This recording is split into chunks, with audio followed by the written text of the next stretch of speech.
राम राम भाइयों, ये देखो हमने 1 महीने पहले बोए थे आलू।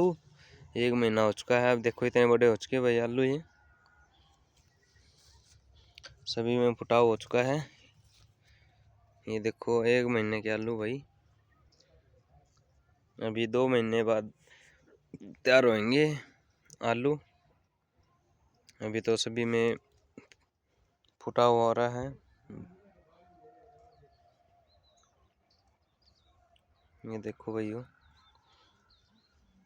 अब हम दिखाएंगे आपको अगले महीने कितने बड़े हो जाएंगे, क्या रिजल्ट रहेगा। ये हमारे बाग के अमरूद लग रहे हैं।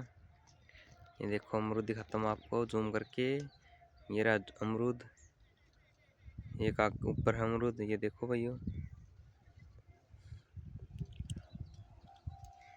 मिलते हैं नेक्स्ट वीडियो में। Okay bye.